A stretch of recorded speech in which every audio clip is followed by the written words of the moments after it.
What's up, everybody? Happy Wednesday. Going to take a break from the stovetop lest I burn down the joint. Had a little incident with the steak last night, but today we're back in the crock pot. We're just going to do like a Mexican style chicken with a little bit of tomato and green chilies. So pretty easy. It's kind of like my last crock pot recipe. You just throw it in there and forget about it. So you could throw this on high for about 4 hours.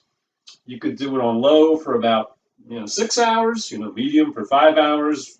Whatever. It's inexact, and that's kind of the nice thing about it. So what I got is a boneless, skinless chicken breast. It's about 1.5 pounds. And just greased the bottom of the crock pot before I started.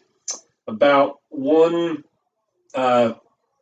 diced Spanish onion, about 4 or 5 cloves of garlic, and sprinkled it with chili powder and cumin, or as those fancy types call it on Food Network, cumino.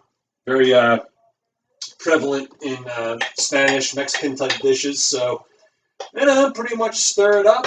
And then I got 1 can of diced tomatoes. It's about 14.5 ounces. You just dump that on there. And I tried to get salsa verde. I couldn't find it, but at Trader Joe's, they got these little 4-ounce cans of fire roasted green chilies. So I got 3 of those. So, about 12 ounces of this stuff. And all we're going to do is put it in here, stir it up, plug in the crock pot, and, just kind of leave it alone until it's done. So I'll be back to show you how I'm going to finish it. The good thing about this is you could do it with, tacos. You could do it with rice. You could do it with some greens, like make a little salad out of it. It's pretty flexible. You can kind of make it your own, and that's the nice thing about it.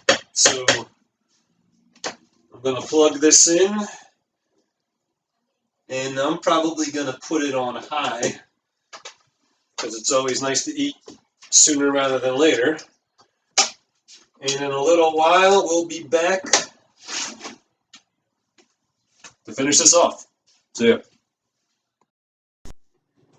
What's up, everybody? I hope you've had a very pleasant afternoon. This has been going for better part of 5.5 hours, and it's almost done. So what I'm going to do is, this is very conducive to a bowl because it's kind of like a stew type consistency. So I got some rice heating up, and I'll show you real quick a tip I got if you want to get your chicken a little bit thicker. Is the last half hour or so, take the cover off of the crock pot. That'll help thicken it up. So I've been stirring this every 30 to 60 minutes just to keep an eye on it throughout the day as I've been keeping my billables up. And that chicken is just shredded up real nice and good, just getting stirred, just with a wooden spoon. It really, that low and slow is no joke. So I'm going to start plating up into my bowl. So the other good thing about this is if you wanted to serve this, for a family, you could get a little bit of things to garnish to people's tastes. So what I got is some fresh jalapenos and some cilantro. Got a little bit of cheese you could do with it as well. So what I'm going to do is just, pour this over the rice, I think, and it's just a nice little stew type consistency, and it's I don't do it much, but it's a little Tex Mex for you guys. So that's going nice and good. Got my jalapenos. We're supposed to be washing our hands frequently in the midst of COVID, but if you're working with any kind of hot pepper, you really want to wash your hands. You don't want to be getting that that pepper on you and then touching your face or any other part of your body for that matter. So that's a little, crock pot dish. It's got some nice color. It's bright, and it's should be good. See everybody tomorrow.